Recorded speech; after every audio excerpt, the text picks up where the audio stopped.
Hello everyone, thank you for joining me around the fireside tonight. My name is Joe, and I'm here to tell you a story. A story about a strange, untrustworthy man and the life insurance officer whom is his adversary. A story about plots and counterplots, of vendettas and shadows, of brandy and middle partings. Presenting Hunted Down by Charles Dickens, as published in 1860. An author more widely known for A Christmas Carol or Great Expectations, tonight we have a much more insidious and dark tale. As such, I would advise that this tale is strictly for the older listener, anyone over the age of 15. If you enjoy this episode, please do let me know by leaving a rating or review on Apple Podcasts, a like and a comment on Facebook and YouTube, and subscribing on whatever platform you're listening on. Every interaction truly does mean the world to this channel.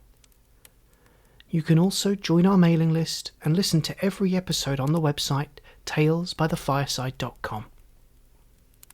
Now please, get comfortable, let go of the daylight, and join me for our story. Hunted Down by Charles Dickens. Most of us see some romances in life.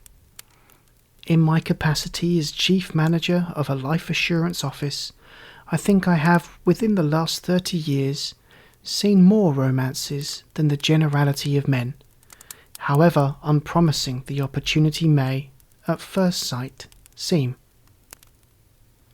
As I have retired and live at my ease, I possess the means that I used to want, of considering what I have seen at leisure.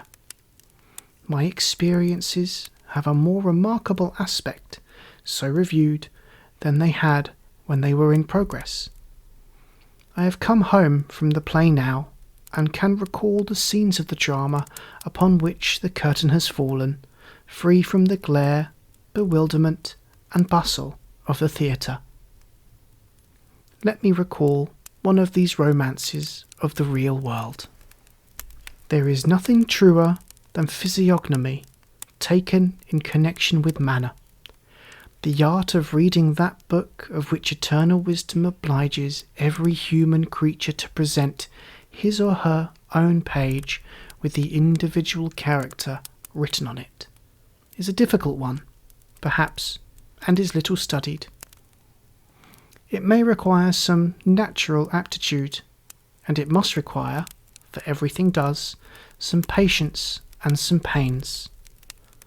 That these are not usually given to it, that numbers of people accept a few stock commonplace expressions of the face as the whole list of characteristics, and neither seek nor know the refinements that are truest, that you, for instance, give a great deal of time and attention to the reading of music, Greek, Latin, French, Italian, Hebrew, if you please, and do not qualify yourself to read the face of the master or mistress looking over your shoulder teaching it to you. I assume to be 500 times more probable than improbable. Perhaps a little self-sufficiency may be at the bottom of this. Facial expression requires no study from you, you think. It comes by nature to you to know enough about it, and you are not to be taken in. I confess, for my part, that I have been taken in, over and over again. I have been taken in by acquaintances, and I have been taken in, of course, by friends, far oftener by friends than by any other class of persons. How came I to be so deceived? Had I quite misread their faces? No. Believe me, my first impressions of those people, founded on face and manner alone, was invariably true. My mistake was in suffering them to come nearer to me and explain themselves away. The partition which separated my own office from our general outer office in the city was of thick plate glass. I could see through it what passed in the outer office without hearing a word. I had it put up in place of a wall that had been there for years, ever since the house was built. It is no matter whether I did or did not make the change in order that I might derive my first impression of strangers who came to us on business from their faces alone, without being influenced by anything they said. Enough to mention that I turned my glass partition to that account, and that a life assurance office is at all times exposed to be practised upon by the most crafty and cruel of the human race. It was through my glass partition that I first saw the gentleman whose story I'm going to tell. He had come in without my observing it, and had put his hat and umbrella on the broad counter, and was bending over it to take some papers from one of the clerks. He was about 40 or so, dark, exceedingly well dressed in black, being in mourning, and the hand he extended with a polite air had a particularly well-fitting black kid glove upon it. His hair, which was elaborately brushed and oiled, was parted straight up the middle, and he presented this parting to the clerk, exactly, to my thinking, as if he had said in so many words, "You must take me, if you please, my friend, just as I show myself. Come straight here, follow the gravel path, keep off the grass, I allow no trespassing." I conceived a very great aversion to that man the moment I thus saw him. He had asked for some of our printed forms, and the clerk was giving them to him and explaining them. An obliged and agreeable smile was on his face, and his eyes met those of the clerk with a sprightly look. I have known a vast quantity of nonsense talked about bad men not looking you in the face. Don't trust that conventional idea. Dishonesty will stare honesty out of countenance any day of the week, if there is anything to be got by it. I saw, in the corner of his eyelash, that he became aware of my looking at him. Immediately he turned the parting in his hair toward the glass partition, as if he said to me with a sweet smile, "Straight up here, if you please, off the grass." In a few moments he had put on his hat and taken up his umbrella, and was gone. I beckoned the clerk into my room and asked, "Who was that?" He had the gentleman's card in his hand. "Mr. Julius Slinkton, Middle Temple." "A barrister, Mr. Adams?" "I think not, sir." "I should have thought him a clergyman, but for his having no reverend here," said I. "Probably from his appearance," Mr. Adams replied. "He is reading for orders." I should mention that he wore a dainty white cravat and dainty linen altogether. "What did he want, Mr. Adams?" "Merely a form of proposal, sir, and a form of reference." "Recommended here, did he say?" "Yes, he said he was recommended here by a friend of yours. He noticed you, but said that as he had not the pleasure of your personal acquaintance, he would not trouble you." "Did he know my name?" "Oh, yes, sir," he said. "There is Mr. Sampson, I see." "A well-spoken gentleman, apparently?" "Remarkably so, sir." "Insinuating manners, apparently?" "Very much so indeed, sir." "Ha," said I want nothing at present, Mr. Adams." Within a fortnight of that day, I went to dine with a friend of mine, a merchant, a man of taste, who buys pictures and books, and the first man I saw among the company was Mr. Julius Slinkton. There he was, standing before the fire, with good large eyes and an open expression of face, but still, I thought, requiring everyone to come at him by the prepared way he offered, and by no other. I noticed him ask my friend to introduce him to Mr. Sampson, and my friend did so. Mr. Slinkton was very happy to see me. Not too happy, there was no overdoing of the matter, happy in a thoroughly well-bred, perfectly unmeaning way. "I thought you had met," our host observed. "No," said Mr. Slinkton. "I did look in at Mr. Sampson's office on your recommendation, but I really did not feel justified in troubling Mr. Sampson himself on a point in the everyday routine of an ordinary clerk. I said I should have been glad to show him any attention on our friend's introduction. "I am sure of that," said he, "and am much obliged. At another time, perhaps, I may be less delicate.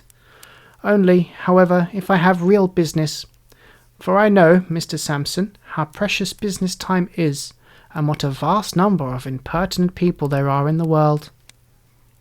I acknowledged his consideration with a slight bow. "You were thinking," said I, "of effecting a policy on your life." "Oh dear, no. I am afraid I'm not so prudent as you pay me the compliment of supposing me to be, Mr. Sampson. I merely inquired for a friend. But you know what friends are in such matters. Nothing may ever come of it. I have the greatest reluctance to trouble men of business with inquiries for friends, knowing the probabilities to be 1,000 to 1 that the friends will never follow them up. People are so fickle, so selfish, so inconsiderate. Don't you, in your business, find them so every day, Mr. Sampson?" I was going to give a qualified answer, but he turned his smooth, white parting on me with its "straight up here, if you please," and I answered, "Yes." "I hear, Mr. Sampson," he resumed presently, for our friend had a new cook and dinner was not so punctual as usual, "that your profession has recently suffered a great loss." "In money?" said I. He laughed at my ready association of loss with money, and replied, "No, in talent and vigour." Not at once following out his allusion, I considered for a moment. "Has it sustained a loss of that kind?" said I. "I was not aware of it." "Understand me, Mr. Sampson. I don't imagine that you have retired. It's not so bad as that. But Mr. Meltham—" "Oh, to be sure," said I. "Yes, Mr. Meltham, the young actuary of the inestimable." "Just so," he returned in a consoling way. "He is a great loss. He was at once the most profound, the most original, and the most energetic man I have ever known connected with life assurance." I spoke strongly, for I had a high esteem and admiration for Meltham, and my gentleman had indefinitely conveyed to me some suspicion that he wanted to sneer at him. He recalled to me my guard by presenting that trim pathway up his head, with its internal, not on the grass if you please, the gravel. "You knew him, Mr. Slinkton?" "Only by reputation. To have known him as an acquaintance or as a friend is an honour I should have sought if he had remained in society, though I might never have the good fortune to attain it, being a man of far inferior mark. He was scarcely above 30, I suppose?" "About 30. "Ah," he sighed in his former consoling way, "what creatures we are! To break up, Mr. Sampson, and become incapable of business at that time of life. Any reason assigned for that melancholy fact?" Thought I as I looked at him, "but I won't go up that track, and I will go on the grass." "What reason have you heard assigned, Mr. Slinkton?" I asked, point blank. "Most likely a false one. You know what rumour is, Mr. Sampson. I never repeat what I hear, and it is only the way of paring the nails and shaving the head of rumour. But when you ask me what reason I have heard assigned for Mr. Meltham's passing away from among men, it is another thing. I am not gratifying idle gossip then. I was told, Mr. Sampson, that Mr. Meltham had relinquished all his avocations and all his prospects because he was, in fact, broken-hearted. A disappointed attachment, I heard, though it hardly seems probable, in the case of a man so distinguished and so attractive." "Attractions and distinctions are no armour against death," said I. "Oh, she died? Pray pardon me, I did not hear that. That indeed makes it very, very sad. Poor Mr. Meltham. She died? Ah, dear me, lamentable, lamentable." I still thought his pity was not quite genuine, and I still suspected an unaccountable sneer under all this, until he said, as we were parted, like the other knots of talkers, by the announcement of dinner. "Mr. Sampson, you are surprised to see me so moved on behalf of a man whom I have never known. I am not so disinterested as you may suppose. I have suffered, and recently too, from death myself. I have lost one of two charming nieces, who were my constant companions. She died young, barely 23, and even her remaining sister is far from strong. The world is a grave." He said this with deep feeling, and I felt reproached for the coldness of my manner. Coldness and distrust had been engendered in me, I knew, by my bad experiences. They were not natural to me, and I often thought how much I had lost in life, losing truthfulness, and how little I had gained, gaining on hard caution. This state of mind being habitual to me, I troubled myself more about this conversation than I might have troubled myself about a greater matter. I listened to his talk at dinner, and observed how readily other men responded to it, and with what a graceful instinct he adapted his subjects to the knowledge and habits of those he talked with. As, in talking with me, he had easily started the subject I might be supposed to understand best, and to be the most interested in, so, in talking with others, he guided himself by the same rule. The company was of a varied character, but he was not at fault, that I could discover, with any member of it. He knew just as much of each man's pursuit as made him agreeable to that man in reference to it, and just as little as made it natural in him to seek modestly for information when the theme was broached. As he talked and talked, but really not too much, for the rest of us seemed to force it upon him, I became quite angry with myself. I took his face to pieces in my mind, like a watch, and examined it in detail. I could not say much against any of his features separately. I could say even less against them when they were put together. Then is it not monstrous, I asked myself, that because this man happens to part his hair straight up the middle of his head, I should permit myself to suspect, and even to detest him? I may stop to remark that this was no proof of my sense. An observer of men who finds himself steadily repelled by some apparently trifling thing in a stranger is right to give it great weight. It may be the clue to the whole mystery. A hair or two will show where a lion is hidden. A very little key will open a very heavy door. I took my part in the conversation with him after a time, and we got on remarkably well. In the drawing-room I asked the host how long he had known Mr. Slinkton. He answered, not many months. He had met him at the house of a celebrated painter, then present, who had known him well when he was travelling with his nieces in Italy for their health, his plans in life being broken by the death of one of them. He was reading with the intention of going back to college as a matter of form, taking his degree and going into orders. I could not but argue with myself that here was the true explanation of his interest in poor Melton, and that I had been almost brutal in my distrust on that simple head. On the very next day but one, I was sitting behind my glass partition, as before, when he came into the outer office, as before. The moment I saw him again without hearing him, I hated him worse than ever. It was only for a moment that I had this opportunity, for he waved his tight-fitting black glove the instant I looked at him, and came straight in. "Mr. Sampson, good day. I presume, you see, upon your kind permission to intrude upon you.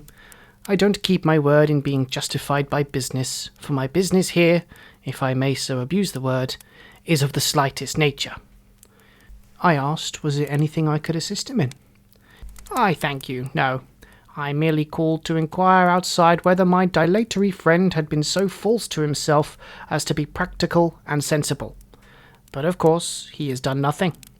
I gave him your papers with my own hand, and he was hot upon the intention. But of course he has done nothing.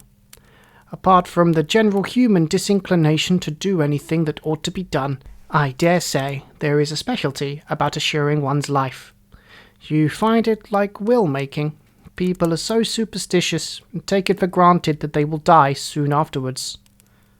Up here, if you please, straight up here, Mr. Sampson, neither to the right or left." I almost fancied I could hear him breathe the words as he sat smiling at me, with that intolerable parting exactly opposite the bridge of my nose. "There is such a feeling sometimes, no doubt," I replied, but I don't think it obtains to any great extent." "Well," said he, with a shrug and a smile, "I wish some good angel would influence my friend in the right direction. I rashly promised his mother and sister in Norfolk to see it done, and he promised them that he would do it, but I suppose he never will." He spoke for a minute or two on indifferent topics, and went away. I had scarcely unlocked the drawers of my writing table next morning when he reappeared. I noticed that he came straight to the door in the glass partition and did not pause a single moment outside. "Can you spare me 2 minutes, my dear Mr. Sampson?" "By all means." "Much obliged." Laying his hat and umbrella on the table, "I came early not to interrupt you. The fact is, I am taken by surprise in reference to this proposal my friend has made." "Has he made one?" said I.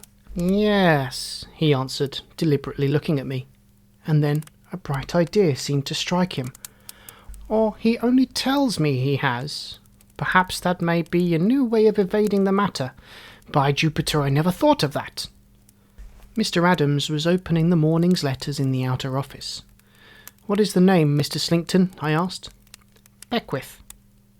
I looked out at the door and requested Mr. Adams, if there was a proposal in that name, to bring it in. He had already laid it out of his hand on the counter. It was easily selected from the rest, and he gave it to me. "Alfred Beckwith. Proposal to effect a policy with us for £2,000, dated yesterday." "From the Middle Temple, I see, Mr. Slinkton." "Yes. He lives on the same staircase with me. His door is opposite. I never thought he would make me his reference, though." "It seems natural enough that he should." "Quite so, Mr. Sampson, but I never thought of it. Let me see." He took the printed paper from his pocket. "How am I to answer all these questions?" "According to the truth, of course," said I. "Oh, of course," he answered, looking up from the paper with a smile. "I meant there were so many. But you do right to be particular. It stands to reason that you must be particular. Will you allow me to use your pen and ink?" "Certainly." "And your desk?" "Certainly." He had been hovering about between his hat and his umbrella for a place to write on. He now sat down in my chair at my blotting paper and inkstand, with the long walk up his head in accurate perspective before me, as I stood with my back to the fire.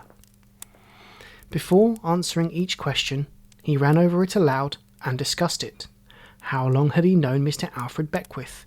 That he had to calculate by years upon his fingers. What were his habits? No difficulty about them. Temperate in the last degree, and took a little too much exercise, if anything. All the answers were satisfactory.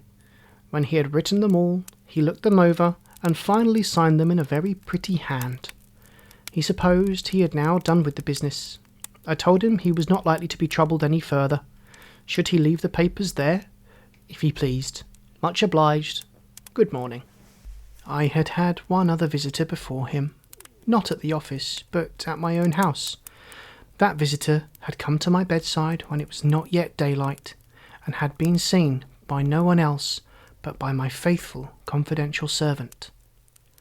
A second reference paper, for we always required 2, was sent down into Norfolk, and was duly received back by post. This, likewise, was satisfactorily answered in every respect. Our forms were all complied with. We accepted the proposal, and the premium for 1 year was paid. For 6 or 7 months I saw no more of Mr. Slinkton. He called once at my house, but I was not at home, and he once asked me to dine with him in the Temple, but I was engaged. His friend's assurance was effected in March. Late in September or early in October I was down at Scarborough for a breath of sea air, where I met him on the beach. It was a hot evening. He came toward me with his hat in his hand, and there was the walk I had felt so strongly disinclined to take in perfect order again, exactly in front of the bridge of my nose.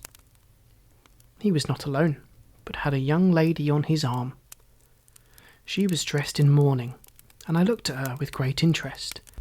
She had the appearance of being extremely delicate, and her face was remarkably pale and melancholy, but she was very pretty. He introduced her as his niece, Miss Nina. Are you strolling, Mr. Sampson? Is it possible you can be idle?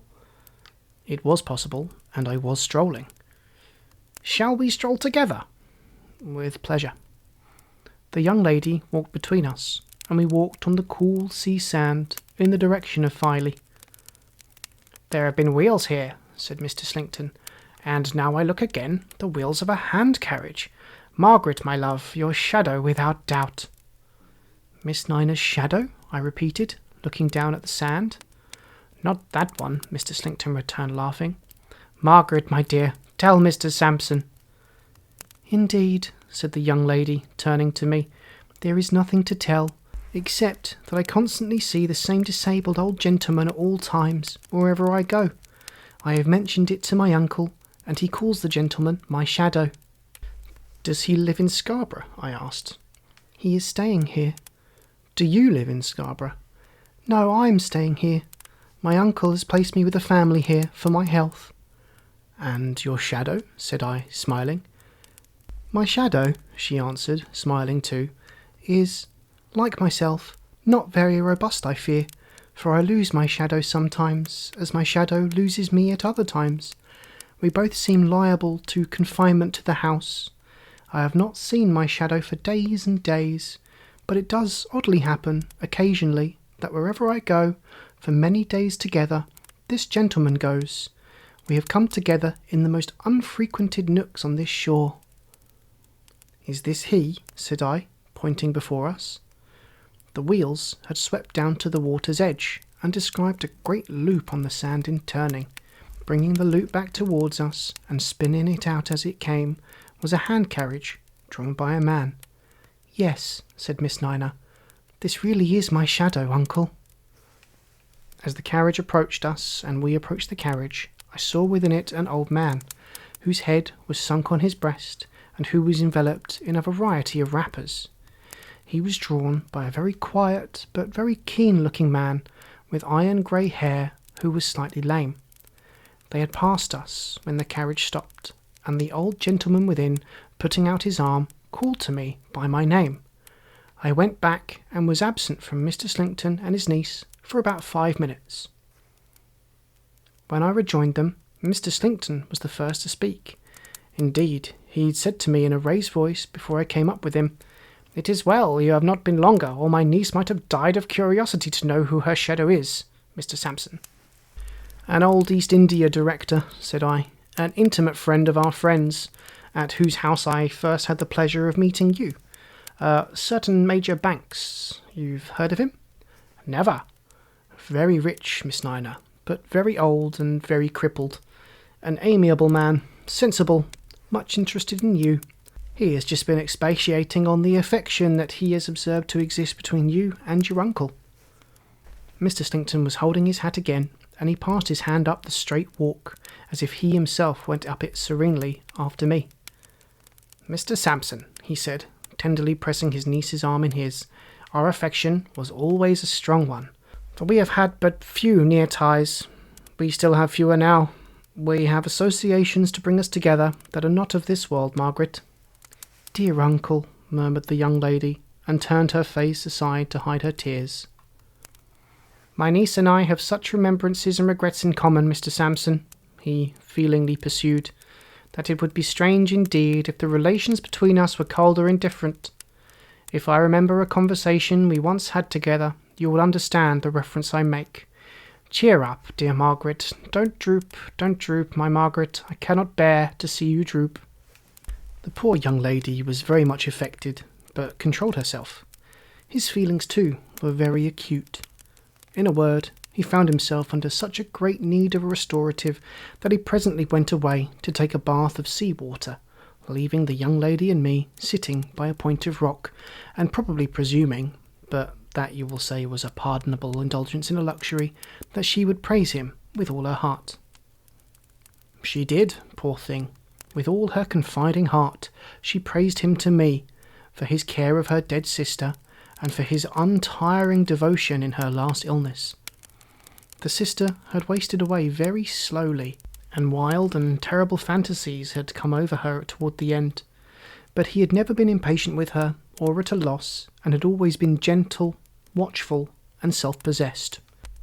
The sister had known him, as she had known him, to be the best of men, the kindest of men, and yet a man of such admirable strength of character as to be a very tower for the support of their weak natures while their poor lives endured.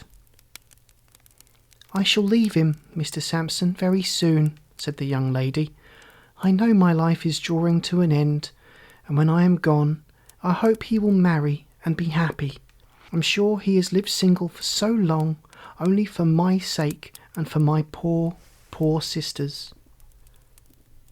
The little hand carriage had made another great loop on the damp sand, and was coming back again, gradually spinning out a slim figure of 8, half a mile long. "Young lady," said I, looking around, laying my hand upon her arm and speaking in a low voice, "time presses. You hear the gentle murmur of the sea?" She looked at me with the utmost wonder and alarm, saying, "Yes." "And you know what a voice is in it when the storm comes?" "Yes." "You see how quiet and peaceful it lies before us, and you know what an awful sight of power without pity it might be this very night?" "Yes." "But if you had never seen or heard it, or heard of it in its cruelty, could you believe that it beats every inanimate thing in its way to pieces without mercy, and destroys life without remorse? You terrify me, sir, by these questions." "To save you, young lady, to save you. For God's sake, collect your strength and collect your firmness. If you were here alone, and hemmed in by the rising tide on the floe to 50 feet above your head, you could not be in greater danger than the danger you are now to be saved from." The figure on the sand was spun out, and straggled off into a crooked little jerk that ended at the cliff very near us. "As I am, before heaven and the judge of all mankind, your friend and your dead sister's friend, I solemnly entreat you, Miss Nina, without one moment's loss of time, to come to this gentleman with me." If the little carriage had been less near to us, I doubt if I could have got her away, but it was so near that we were there before she had recovered the hurry of being urged from the rock. I did not remain there with her 2 minutes. Certainly, within 5, I had the inexpressible satisfaction of seeing her, from the point we had sat on, and to which I had returned, half supported and half carried up some rude steps notched in the cliff by the figure of an active man. With that figure beside her, I knew she was safe anywhere. I sat alone on the rock, awaiting Mr. Slinkton's return. The twilight was deepening, and the shadows were heavy, when he came round the point with his hat hanging at his buttonhole, smoothing his wet hair with one of his hands, and picking out the old path with the other, and a pocket-comb. "My niece not here, Mr. Sampson?" he said, looking about. Miss Nina seemed to feel a chill in the air after the sun was down, and has gone home. He looked surprised, as though she were not accustomed to do anything without him, even to originate so slight a proceeding. "I persuaded Miss Nina," I explained. "Ah," said he, "she is easily persuaded, for her good. Thank you, Mr. Sampson, she is better within doors. The bathing place was farther than I thought, to say the truth." "Miss Nina is very delicate," I observed. He shook his head and drew a deep sigh. "Very, very, very. You may recollect my saying so. The time that has since intervened has not strengthened her. The gloomy shadow that fell upon her sister so early in life seems, in my anxious eyes, to gather over her, ever darker, ever darker. Dear Margaret, but we must hope." The hand-carriage was spinning away before us at a most indecorous pace for a disabled vehicle, and was making most irregular curves upon the sand. Mr. Slinkton, noticing it after he had put his handkerchief to his eyes, said, "If I may judge from appearances, your friend will be upset, Mr. Sampson." "It looks probable, certainly," said I. "The servant must be drunk." "The servants of old gentlemen will get drunk sometimes," said I. "The Major draws very light, Mr. Sampson." "The Major does draw light," said I. By this time the carriage, much to my relief, was lost in the darkness. We walked on for a little, side by side, over the sand, in silence. After a short while, he said, in a voice still affected by the emotion that his niece's state of health had awakened in him. "Do you stay here long, Mr. Sampson?" "Why, no, I am going away tonight." "So soon? But business always holds you in request. Men like Mr. Sampson are too important to others to be spared to their own need of relaxation and enjoyment." "I don't know about that," said I. "However, I am going back." "To London?" "To London. I shall be there too, soon after you." I knew that as well as he did, but I did not tell him so, any more than I told him what defensive weapon my right hand rested on in my pocket as I walked by his side, any more than I told him why I did not walk on the seaside of him with the night closing in. We left the beach, and our ways diverged. We exchanged good night, and had parted indeed, when he said, returning, "Mr. Sampson, may I ask, poor Melton, whom we spoke of, dead yet?" "Not when I last heard of him, but too broken a man to live long, and hopelessly lost to his old calling." "Dear, dear, dear," said he, with great feeling. "Sad, sad, sad, the world is a grave," and so went his way. It was not his fault if the world were not a grave, but I did not call that observation after him, any more than I had mentioned those other things that just now enumerated. He went on his way, and I went mine, with all expedition.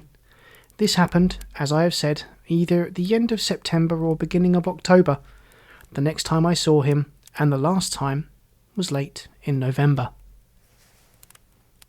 I had a very particular engagement to breakfast in the Temple.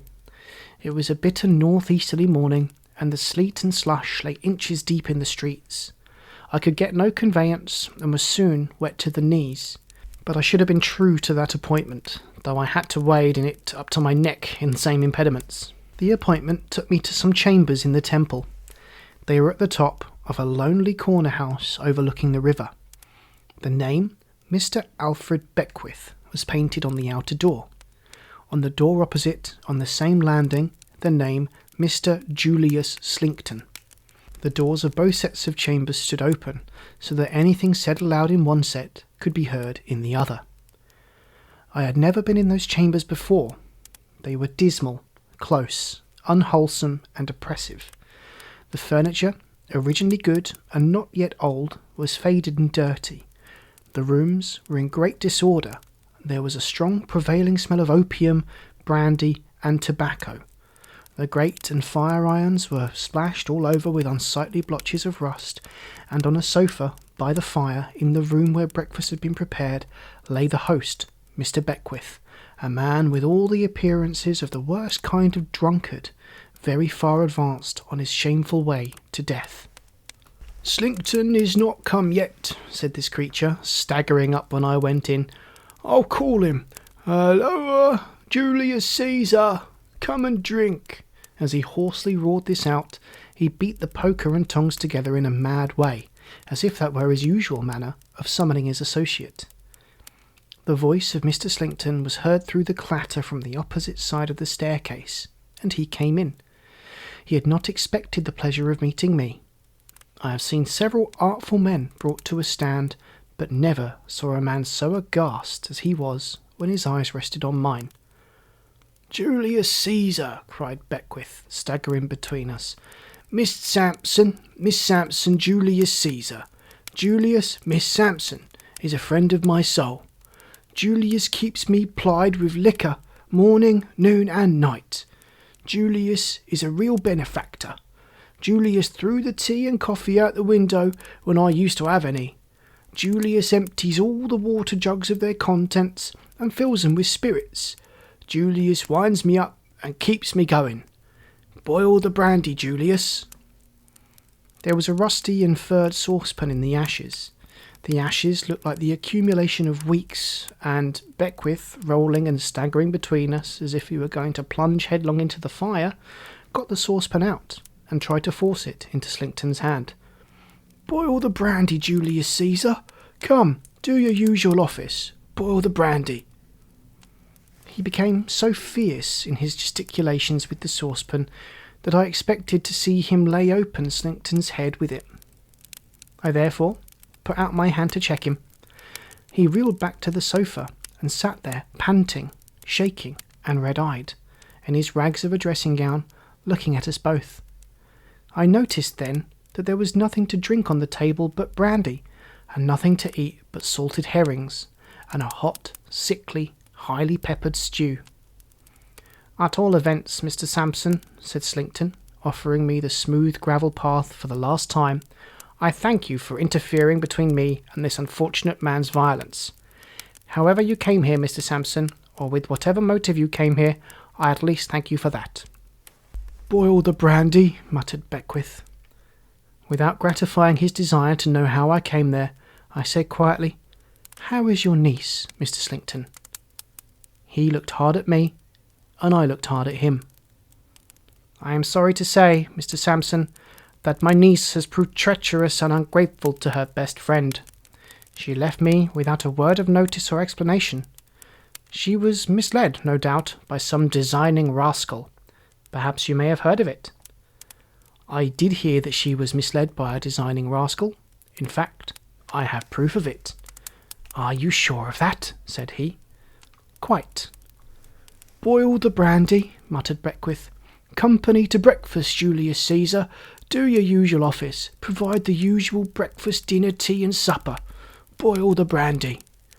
The eyes of Slinkton looked from him to me, and he said, after a moment's consideration, "Mr. Sampson, you're a man of the world, and so am I. I will be plain with you." "Oh, no, you won't," said I, shaking my head. "I tell you, sir, I will be plain with you." "And I tell you, you will not," said I. "I know all about you. You, plain with anyone? Nonsense, nonsense. I plainly tell you, Mr. Sampson," he went on, with a manner almost composed, "that I understand your object. You want to save your funds and escape from your liabilities.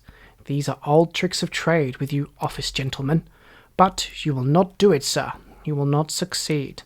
You will not have an easy adversary to play against when you play against me.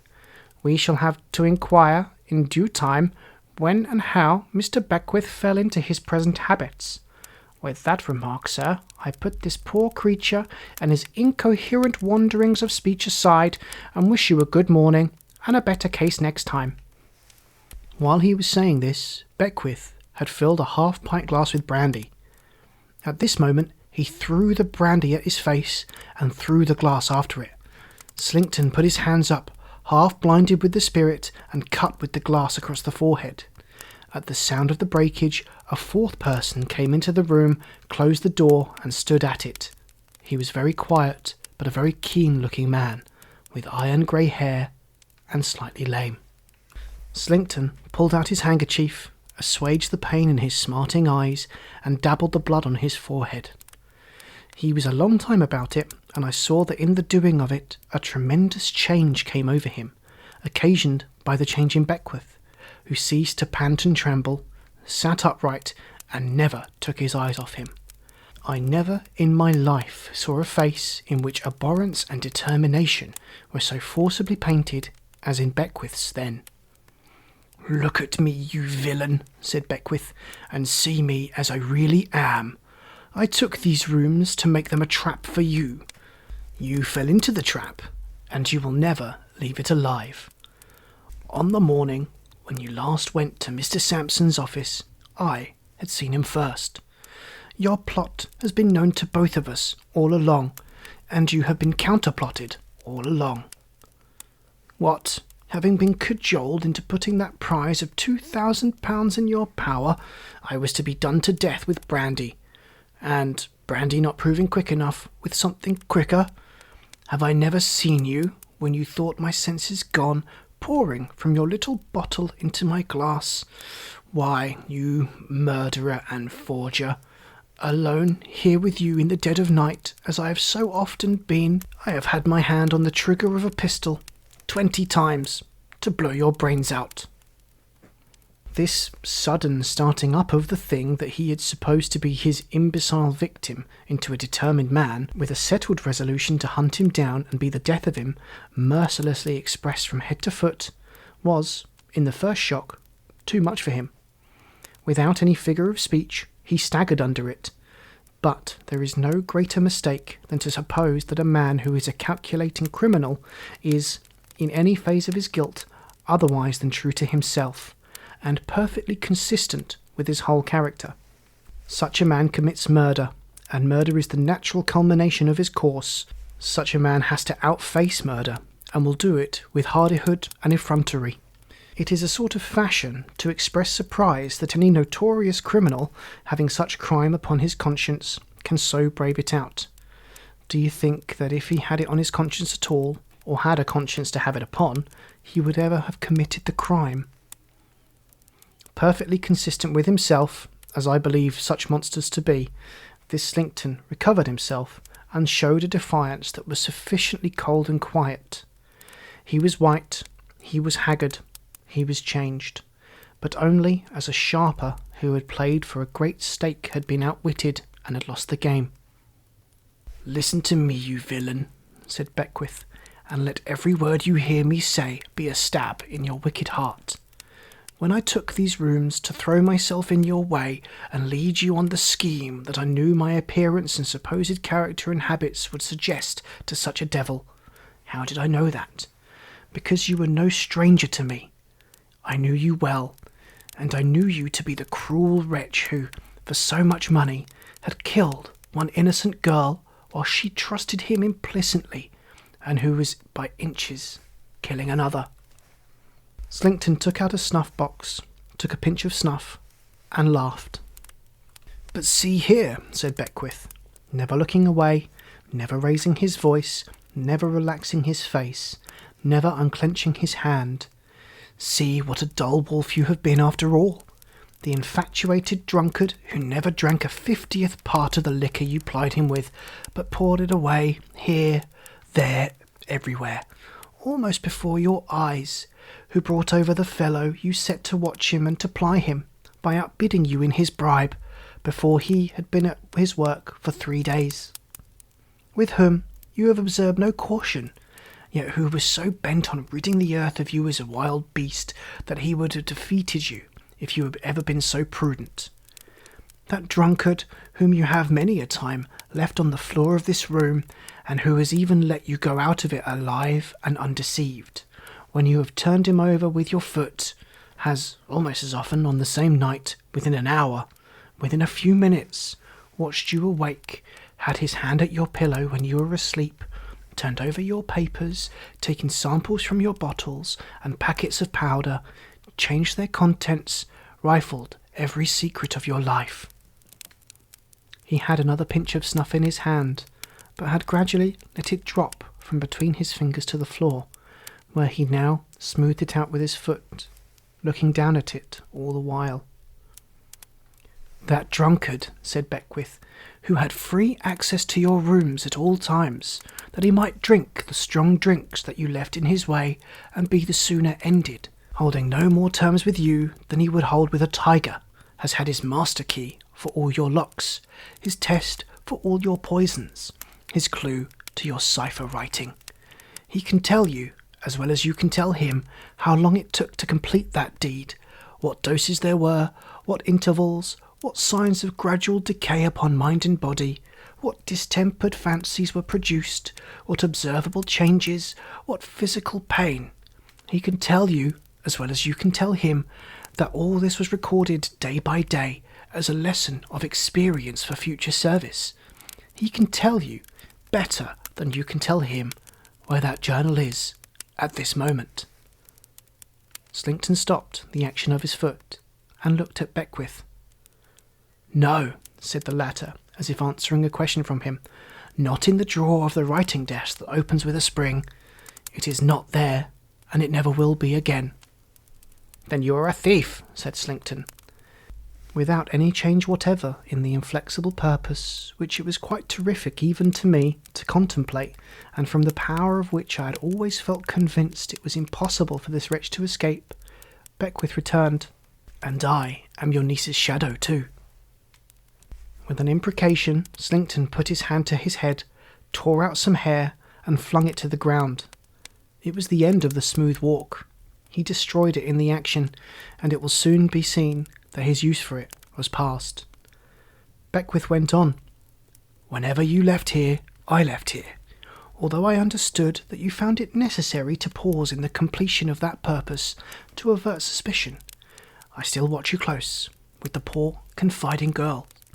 When I had the diary and I could read it word by word, it was only about the night before your last visit to Scarborough. You remember that night? You slept with a small, flat vial tied to your wrist. I sent it to Mr. Sampson, who was kept out of view. This is Mr. Sampson's trusty servant standing by the door. We three saved your niece among us. Slinkton looked at us all, took an uncertain step or two from the place where he had stood, returned to it, and glanced about him in a very curious way, as one of the meaner reptiles might, looking for a hole to hide in. I noticed at the same time that a singular change took place in the figure of the man, as if it collapsed within his clothes, and they consequently became ill-shapen and ill-fitting.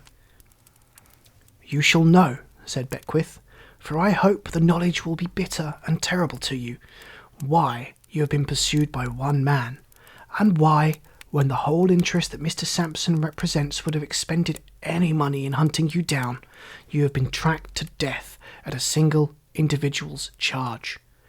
I hear you have had the name of Meltham on your lips sometimes." I saw, in addition to those other changes, a sudden stoppage come upon his breathing.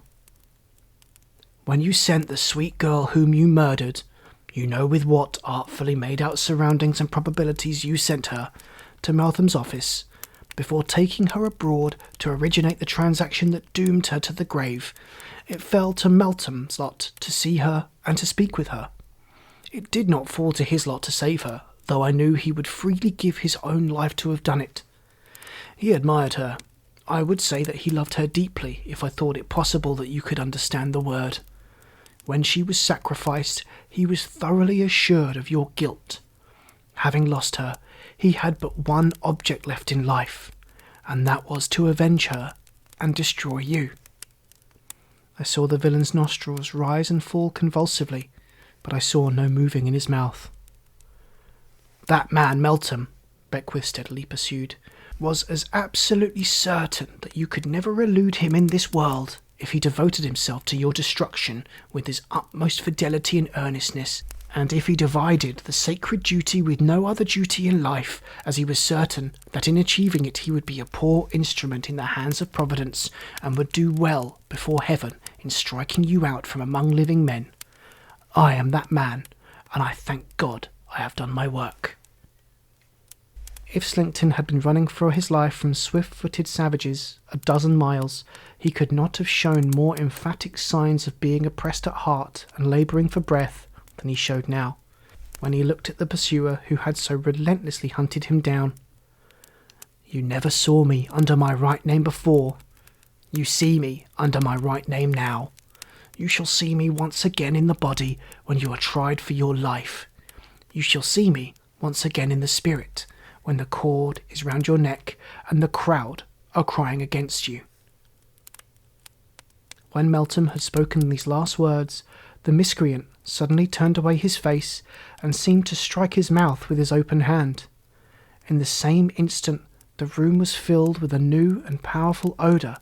Almost at the same instant he broke into a crooked run, leap, start, I have no name for the spasm, and fell with a dull weight that shook the heavy old doors and windows in their frames. That was the fitting end of him. When we saw that he was dead, we drew away from the room, and Meltham, giving me his hand, said with a weary air, "I have no more work on earth, my friend, but I shall see her again elsewhere." It was in vain that I tried to rally him. He might have saved her. He said he had not saved her, and he reproached himself. He had lost her, and he was broken-hearted. "The purpose that has sustained me is over, Sampson, and there is nothing now to hold me to life. I am not fit for life. I am weak and spiritless. I have no hope and no object. My day is done." In truth, I could hardly have believed that the broken man who then spoke to me was the man who had so strongly and so differently impressed me when his purpose was before him. I used such entreaties with him as I could, but he still said, and always said, in a patient, undemonstrative way, nothing could avail him. he was broken-hearted. He died early in the next spring. He was buried by the side of the poor young lady for whom he had cherished those tender and unhappy regrets, and he left all he had to her sister. She lived to be a happy wife and mother. She married my sister's son, who succeeded poor Melton. She is living now, and her children ride about the garden on my walking stick when I go to see her. The end. Good night.